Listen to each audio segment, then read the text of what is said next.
Welcome to Miniature Wargaming Labs. I'm Brian, I'm James. and today we are going over. Remind me what it is, James.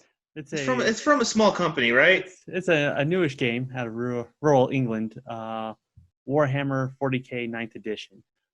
But Oh, that game. Yeah, but when we yeah. talk That's making its rounds. so when we talk about this, we're just going to focus on the combat patrol aspect of it. Yes, So it's not going to be talking about the whole thing. The part I'm interested in is combat patrol, of and course. and I'll show people why. So I've made the comment that I actually don't play most of my gaming where I live. It's only when I travel. I'm kind of limited. I have a Battle Foam Battle Pack 420. So it's whatever I can fit in there because that passes carry on at the Yes. airport. So I can put it in the overhead. So I make sure to buy the early slot on Southwest. That way my miniatures can go into overhead, and I got my carry on. But so we do mostly skirmish games just because Mhm. it's a small footprint. Um, so this right here is a full army for a game of Warhammer 40k 9th edition Combat Patrol. So this is That is amazing. yeah. Um, So I can't say the same about my army because I play orcs, so that's still probably about 100 miniatures. so this is something that's changed because normally when you did 40,000, you need 2,000 points, and that's like been the standard Pretty much the since I started standard. like 20 years ago. And so I like Kill Team. So when I go to like Nova Open, this is my Kill Team army. Now with 9th edition, I can now play Combat Patrol. This is 496 points right here. So I'm 4 points short. So And that's for the tournament scene, like especially for like the big events that hopefully will be in the future, um, it'll be perfect. So you can fit more people in a room with a smaller board size. More people can travel with more miniatures for more games. Um, so you'll be able to come with two armies or three armies, even if you're playing something like that. so that's And so you start going down that route, but let's talk about that. I know we're getting ahead of ourselves. So this is when you buy the Commander Edition or you buy the new terrain. So mhm, Games Workshop's broken away from the 4x6 model. yes. So this is the board that they have folded up, and what they've gone Hmm. to is the Kill Team 4 factor. So a game Yes. of Combat Patrol is played on the same board that you play Game of Kill Team, and this board fits in my battle pack, and I've got a bunch of these from Kill Team. But you said playing Combat Patrol in the tournament scene, which you would be wrong. So this Is is it not? so chapter approved. This is the Grand Tournament book because I Hmm. was thinking the same thing. Combat Patrol tournaments. I can go to Nova Open or LVO, and I can play Adeptus Custodes at Kill Team and lose, and then I can go play like a Combat Patrol level tournament, 40k. In the tournament pack, which I actually love because it's one of the only spiral bound rule books and everything you need for tournaments, so it actually lays flat, so you can Hmm. reference it evenly, which I did wish they did with a lot of their books. But they only talk about incursion and strike force for tournaments, not Oh, combat patrol okay. or onslaught. So believe me, that was my thought, and I don't know why they didn't put that in there. I think Nova should do it anyway. Agreed.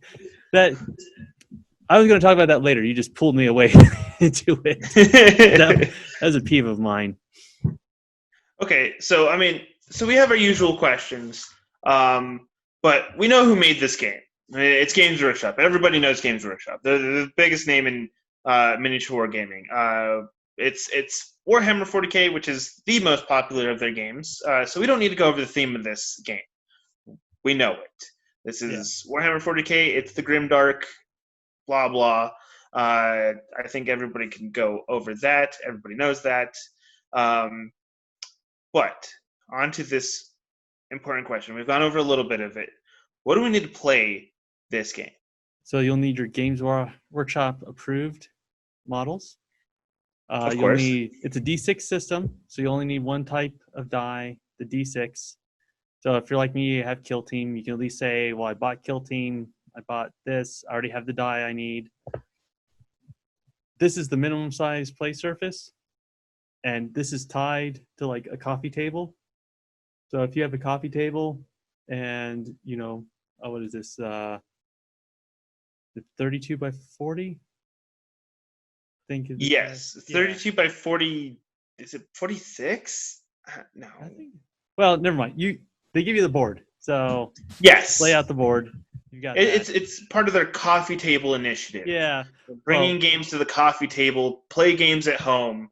While you go to you need bigger tables for their bigger games, but that a new initiative where Warcry, Kill Team, now with this, and probably we'll see something like it for Age of Sigmar in the future, bringing their games to a smaller table size so you can play on your kitchen counter and kitchen table, and that's that. It's really, really nice. It brings everything smaller and more home.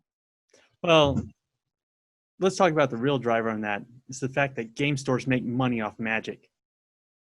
Yes. And so the Magic tables drive the square footage of most of the friendly local game stores. Very much so.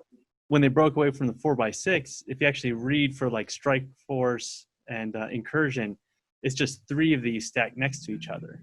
Mm-hmm. And they said I listened to the podcast and they said they did market research, and it's like there's no 4x6 kitchen table, which I went to IKEA and bought enough tables that they actually have a 4x6 combination, which is what I'm set up on right now. They said a kitchen table, 3 of these would fit in there well, just anywhere you could buy. So they're trying to fit into people's homes and into the way friendly local game stores are set up now. But let's get back to it. Now, some things we normally end with like dice, measuring stick, terrain, all that stuff. Now, what Games Workshop is really good at is accessorizing. So, yes. Yeah. So let's just say this is my favorite rule book because it moves around. It's the little one. It's small. It's compact. It has everything you need to play. And they need to release it for regular release ASAP because it's perfect. So they started introducing these in like 7th edition, like every box had one of these in them, and I really love that. So I had a bunch of those because this is like what came in the Indomitus set. This is like the new one. So once the chapter approved one came out, but let's talk about what else you need. So that's not enough. Now you need points. So if you want to pay points, you got to get chapter approved to buy this little book. Yep. To go along. Because there are actually no official codexes until next month, which is October. 4 more just got announced today, which is cool. But nothing yet. They must own their own forest. Much like IKEA, they own their own forest, and they're just logging it to sell paper there. But there's always tons of variety of books to like get the points and the data sheets you need, because you need the data sheets. Now, I will say when you buy the box of models, the data sheets they've started putting in there, so you can just pull out the data sheet of the guy you just bought. Yes. I really appreciate that. But Warhammer is not a cheap game to get into. Kill Team's probably a cheaper version, and that's why I like Combat Patrol, is because to convert from Kill Team to Combat Patrol isn't that much of an investment. And we've talked about that before. Once Commanders and Elites came out, it's like we were only a few models away from playing, actually setting up like an 1,000-point army. With Combat Patrol, if you take like all the options for Kill Team that they're allowed to take, you actually have a Combat Patrol force out there. Yeah. You just get to use all the models at once. Yes, you could actually have a tank. It might be the only thing you have, but you have a tank. Yeah. So, not a Land Raider. We can talk about that, but so who should play this game? Now, I know we've gone over 40k, and that's our baseline for comparing most games and who plays games. So of course, 40k players, this is big for them because you could have smaller model counts in a smaller set, in a smaller area, smaller footprint. But who is this game for?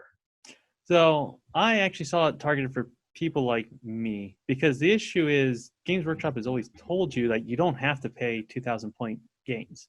You don't have to do the 4x6 full battle rattle, like models lined up along the table. You can do smaller games. The problem is the rule sets weren't designed to handle that. So certain armies actually became more powerful at smaller point values just because the options. So like everything was optimized around the 2,000 points, thinking that you'll take a certain number of elite models, certain tanks, certain characters, and therefore you'll get a well-rounded force. So they've introduced like these different levels. So onslaught, strike force, incursion, combat patrol, and they developed a way to balance the forces at each one of those levels. So we talked before about Kill Team, about like, well, what if you wanted to play Kill Team, but you wanted a tank in it? Yes. And I know when the Groot came out as an option in Kill Team, they introduced the cavalry keyword into like the little riders that the Groot have. So I wondered if they were going to put like bikes and some other stuff in there, but it looks like instead of that, they're just going to have combat patrol. Be like, well, I like Kill Team, but I'd really like a tank next to me or a guy on a motorcycle, something that doesn't fit that the Kill Team mechanic of having like heavy stuff in it. So it's designed for that. But when you look at the size of this force, like a couple models, you know, you're actually at the ability to where you could play Eisenhorn. You can get the Eisenhorn model, and you could recreate some of those scenarios in like the novels. Yeah. Commissar Kane, because you know they're not running around with like a 2,000 point army behind them. It's like them, 4 friends, and a couple squads of Imperial Guard.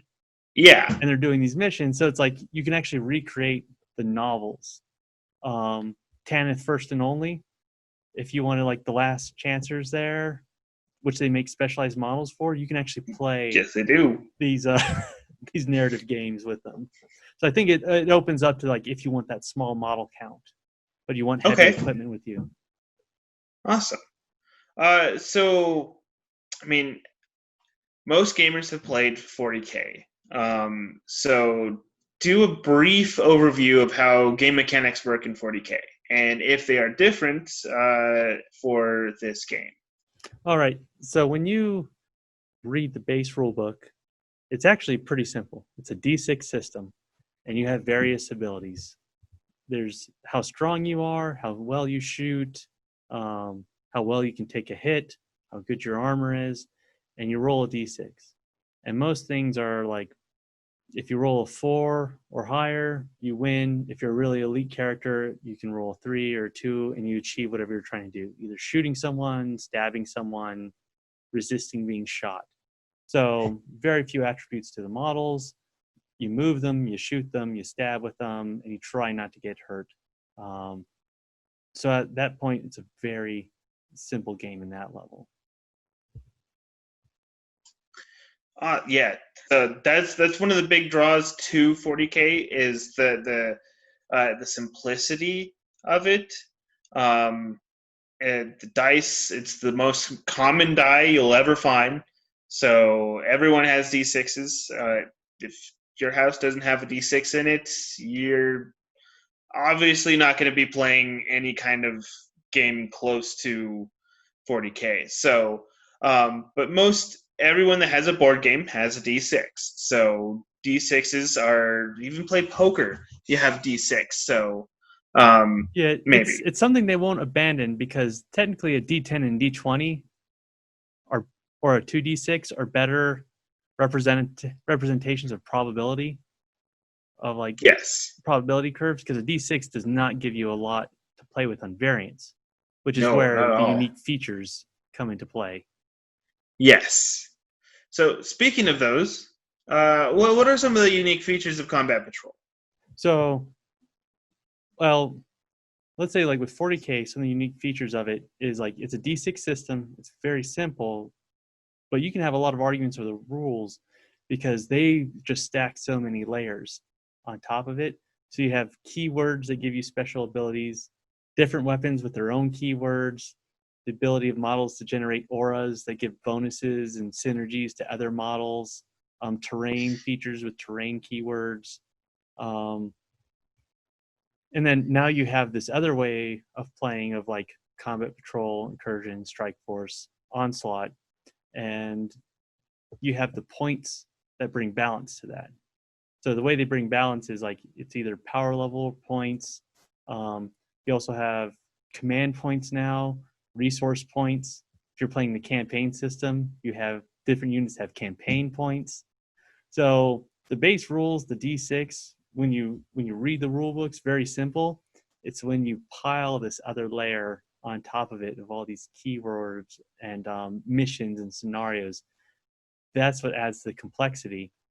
And it's probably what's kept Game Workshop actually going, is actually innovating different ways to keep a D6 system alive and evolving over almost 40 years of playing like the same D6 driven game. It is, yes. So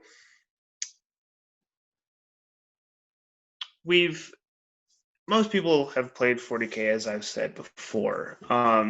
And 9th edition kind of changed a little bit of how a game is played. So how is gameplay organized in Combat Patrol? So I think one of the changes that have been made is you need to decide if you're going to play open play, match play, or narrative play. And while they've always said there are these three ways to play, you could always play that way. They've never really pushed anything but the match play. And I think that changed with Age of Sigmar. Age of Sigmar, they basically broke that game system for 3 years to train people to play these other ways of playing out there. And each one of those you can play with Combat Patrol. And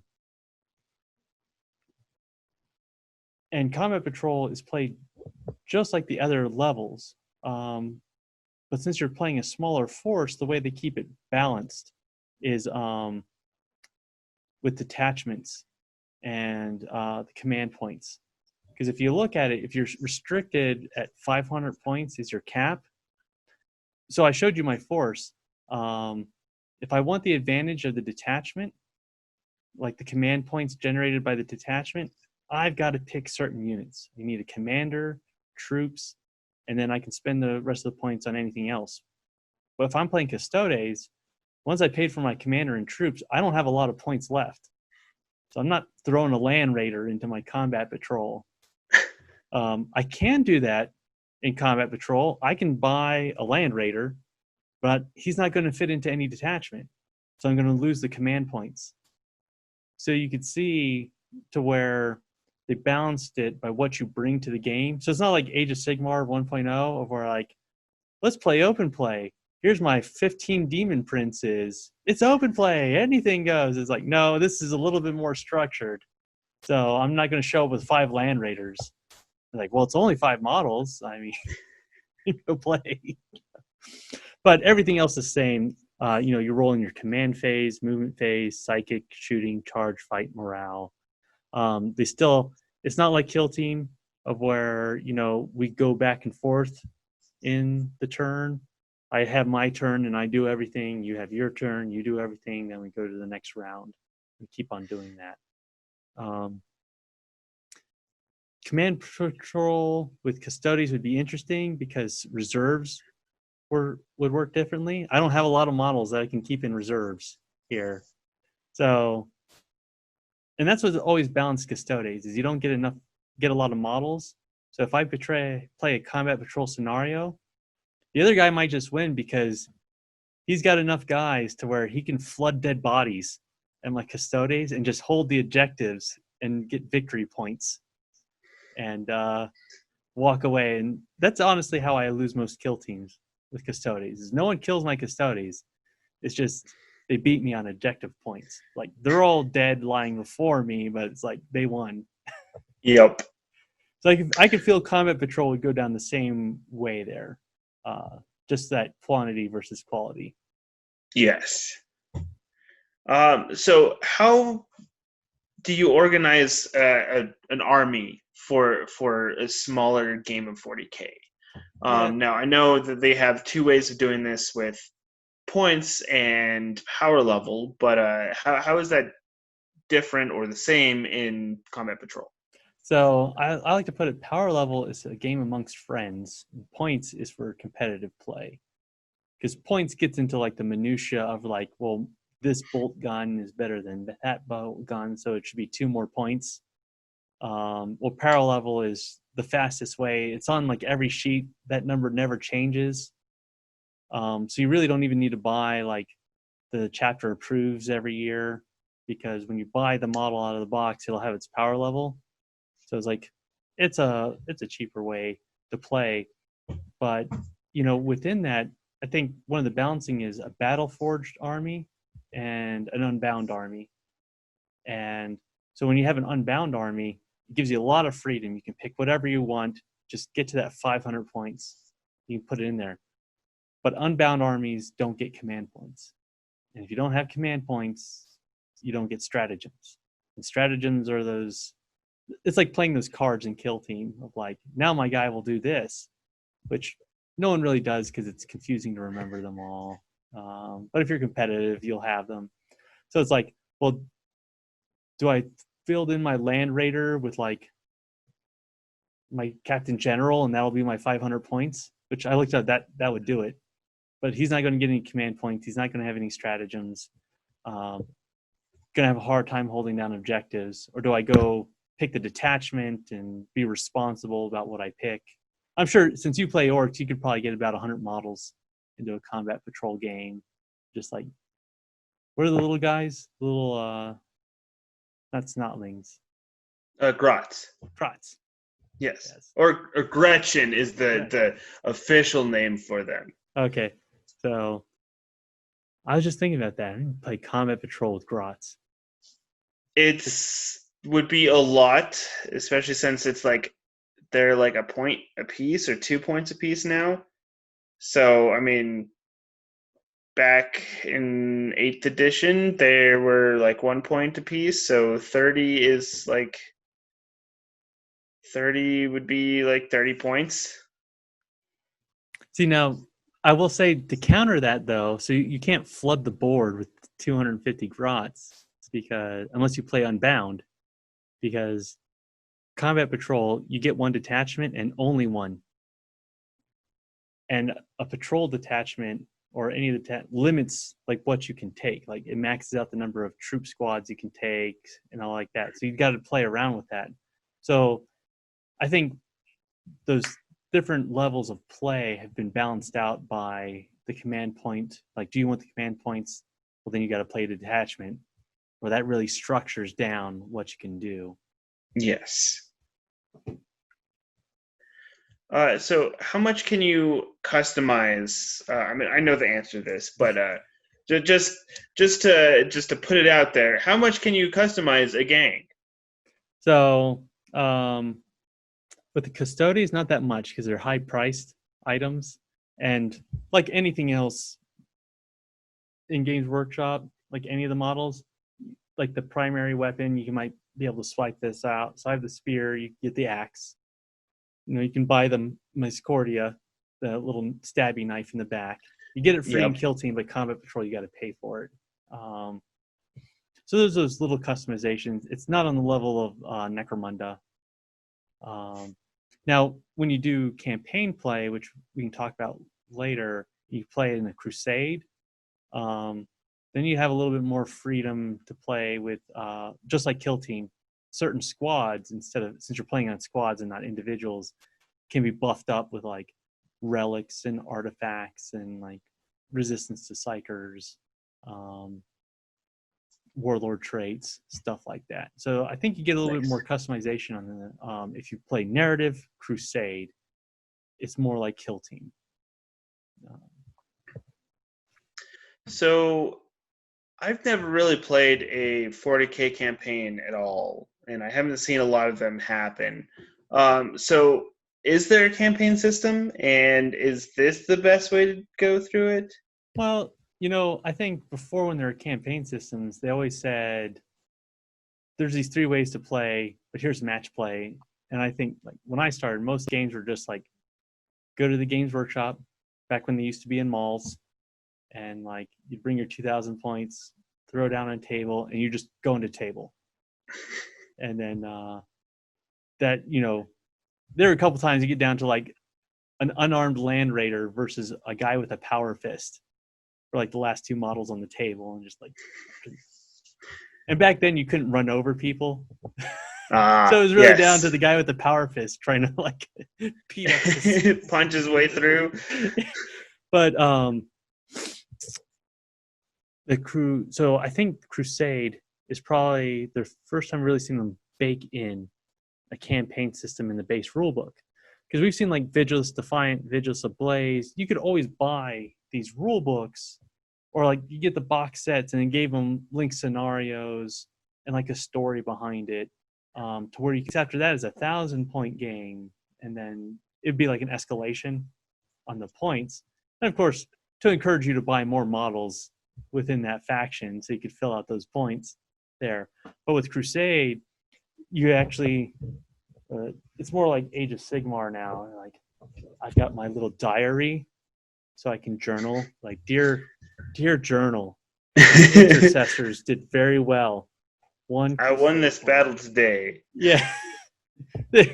And so, you can start recording the life of your models, and then all the enhancements, or they actually have it now in Crusade where like if a squad dies, they're still in it. It's like Kill Team. They're still on the roster. Mm-hmm. They're in this system, you don't have to have that narrative link campaign. You could actually just show up at the store and play anyone who's there and just record it in your handy little book. And like if a squad dies, might get blinded, might get a limp, so you lose movement. So similar to Kill Team there, but it's the first time seeing where it's baked into the rule system of where like I don't need the same group of 12 guys to show up at the store consistently, which never happens. Because we've seen that by the second month, it really, really falters off. It falls hard. Yeah, first week is strong. After that, it's like everyone's excited, and then they get unexcited. Something. It's kind of like a radiation decay curve. It's like just drops off really quick. But it's an interesting idea to have a Crusade army, and you're kind of limited with like this resource point mechanic, experience point, campaign points, to where you get to play your own little insular campaign of whenever you can get a game in, you can build the theme of your army and your Crusade over time. So I think that's probably one of the coolest ways, because I think they've mentioned it in their podcast, is like, how do we play a campaign by yourself? So like the sound of one hand clapping. How does one person wage a campaign?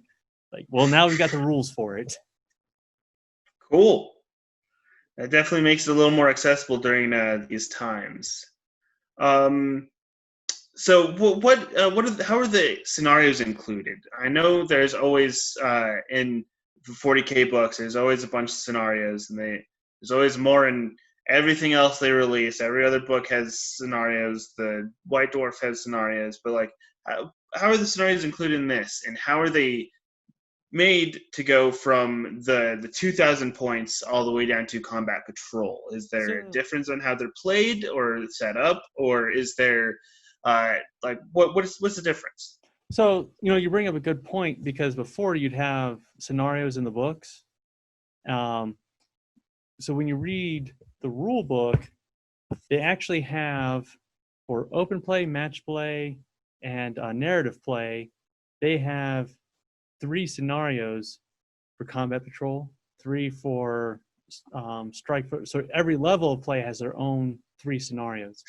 And what you when you see it there, that's another way to balance the game at the smaller point level, at the 500 points, is by playing with the scenarios at that level of play to kind of balance how the victory points.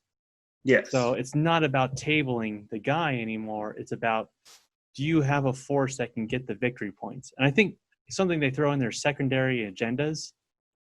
So those are like secret ways for you to earn victory points.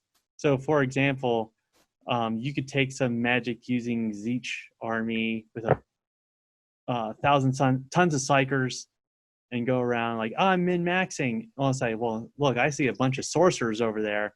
My secret agenda is going to be killing sorcerers. And so you brought all these sorcerers, thought you're going to wipe the board. You might kill a lot of me, but if I take out enough of your sorcerers, I'm going to rack up victory points, even if you're holding the scenarios, the scenario objectives. Yeah. Getting victory points there. So that victory point mechanic has become the way to balance it out, using both the primary scenarios objectives and the secret agenda wrapped in there. So, and of course, it'll be interesting because I think, what is it, in the next wave? The store is getting that new thin campaign book. Maybe I don't exactly know what's coming out. I know they have announced it, but I don't exactly know when it's going to come out. Or I'm guessing October with all the Space Marine and Necron stuff coming out. But there has been no official announcement of when that'll be coming out. I think that's where they're going to go with this, is just having, instead of Vigilus Ablaze, the big book, they're just going to go out to like these little small form factor books. Which is cool with me, and each faction gets one. I like it. Yeah, I don't know if you've ever tried to travel carrying like a stack of books. Like, that's why I love these out there. If you can get a campaign book there, so I can just, because the Battlefront exactly. have that little slot in the front, I can just slide these right in there. Yep. Yeah, I'm very excited with the scenarios, and that it's not just kill your opponent. It's really focused on getting to the objectives and holding the objectives and doing the objectives. That really is driving 9th edition, and I really, really enjoyed that. Well, how many people like playing Kill Team? It's like, well, I only need 10, 20 models to get this faction. So a lot of people have moved laterally, maintaining at least 3 factions.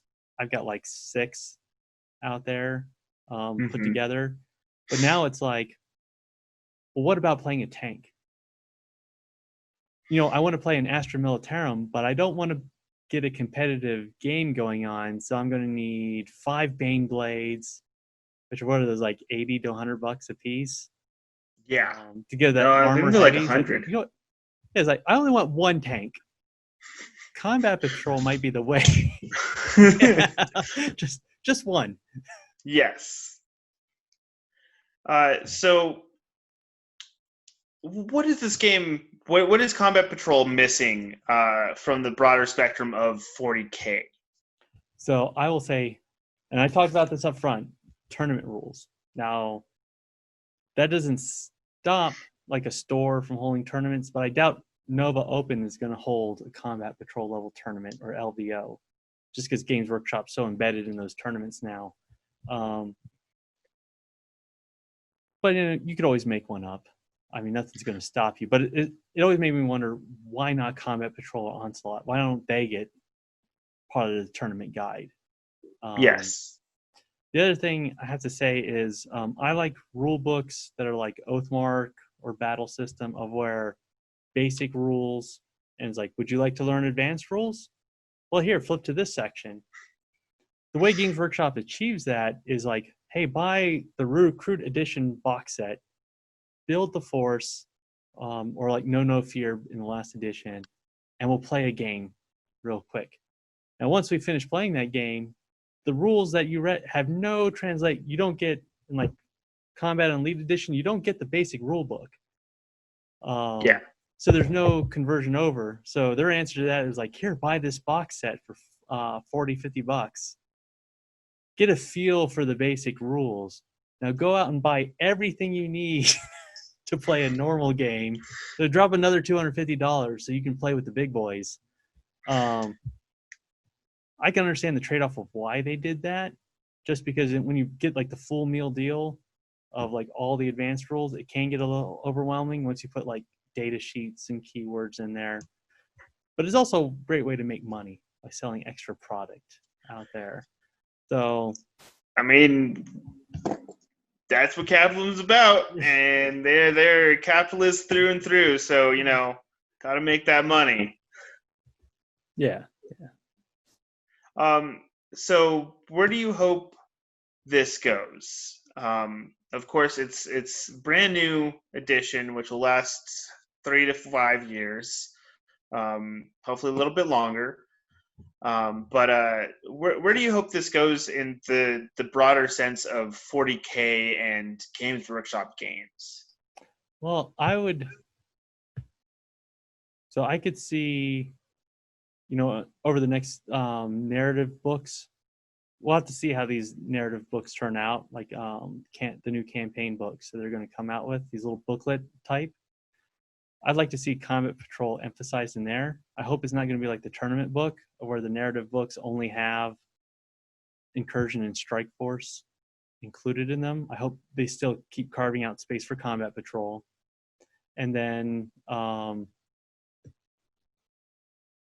maybe some way to actually capture stuff from the books, from the novels. So if you notice, like Commissar Kane or Eisenhorn, way to break away from the detachment systems that they have now of like the faction keywords, be able to play a little bit more without having to go unbound to get like a member of the Inquisition next to a Space Marine with some Imperial Guard guys. I think there's some more room to play with that on a narrative crusade level. Really get that combined arms team going there. Because I can really see you playing out whole novels on the narrative using Combat Patrol. Yes. There. And also if they can, I don't know if you could do it just for Combat Patrol, but I know for Crusade they have experience points and warlord traits that you can add onto your people. But no, like kill team, like a sniper can be a level 1, level 2, level 3, level 4 sniper. If they added like an experience system like that, for the special characters, because there's a difference between a level 1 librarian versus a level 4 librarian. You can kind of get that with different psyker traits and everything, but I think more structured experience progression path would be interesting just for Combat Patrol. Definitely. So who should play this game? So I think if you are a Warhammer Kill Team player, this is really for you. So you can move up from that individual control skirmish game to the squad-based skirmish game. And as I showed with my Custodes army, wasn't actually that much of a move up. I bought like the Talons of the Emperor set, so I have plenty of Custodes models to play Combat Patrol. And with Combat Patrol, it actually makes it to like when you buy the Command Edition starter box, you have a Combat Patrol right there. You have the board, you have the terrain, and you have both sides of the force. And that was always the issue when you bought like Games Workshop box sets, was it's like, yeah, you gave me two sides of a force, which will be the seed to spend another $300 to round them out. But now you can actually buy a box set and be done. You've got a Combat Patrol. So now it's like, well, I want to go to the store and play on the big tables, and I want multiple armies. Well, it's not going to be $1,000, $2,000 buy to go move laterally. It'll be like Kill Team. Well, I've got my Tau Kill Team. Let me throw some guy in a fancy armored suit, little Gundam suit. Now I can play Combat Patrol with everybody else. So it makes makes it a cheaper way to play, to move up from that skirmish to squad-based skirmish. Very simply. It's not going to be a several $100 jump from playing your kill team Space Marines to playing full Warhammer 40k.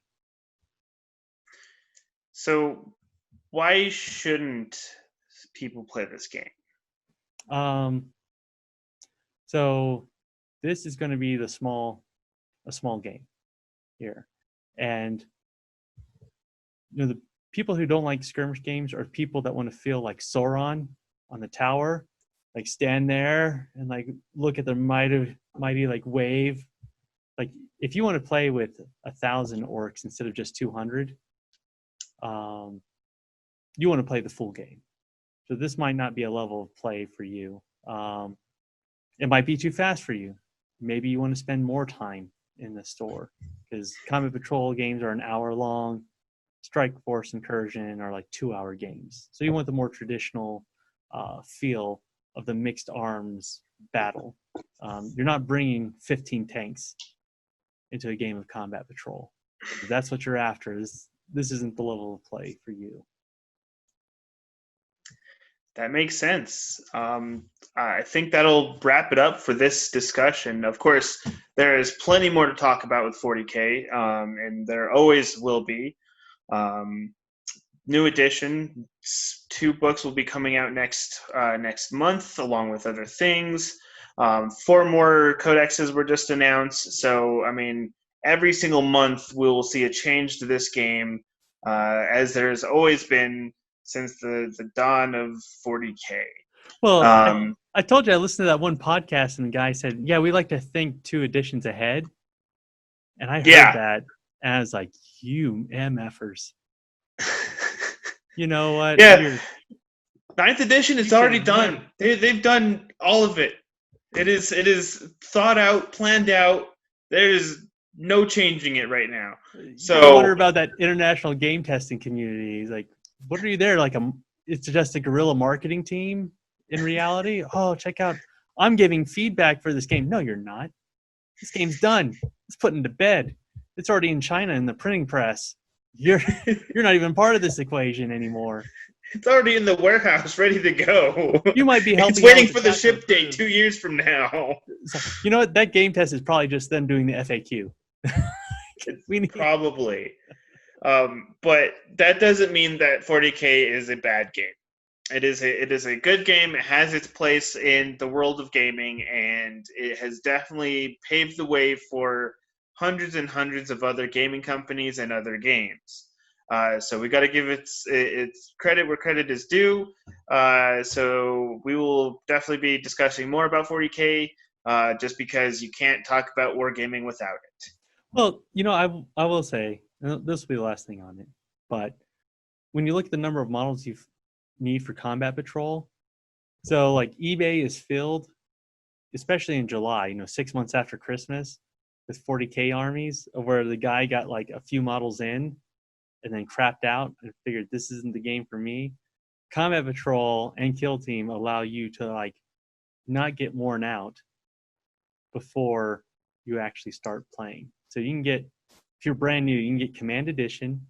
You got 2 sides of Combat Patrol, and then you can get the paint set that they sell right below that, and you can paint all your Necrons and Space Marines up in their full battle colors. And you could probably get that done in like a month if you worked at it. So I think Combat Patrol is a wise choice of like, well, now I can actually play my game instead of 6 months of paint time before I show up with like a full force, or just playing in gray, which is unacceptable. It is? Like, there is no gray dwarf, gray orc army out there. Orcs are green. They need to be colored green. No, gray orcs are better. They roll better. That's their fluff. Just go read it. Okay. All right. We'll go ahead and wrap this up. All right. Well, this has been Miniature Wargaming Labs. I'm Brian. And I'm James. Thanks for watching. And we'll see you next time.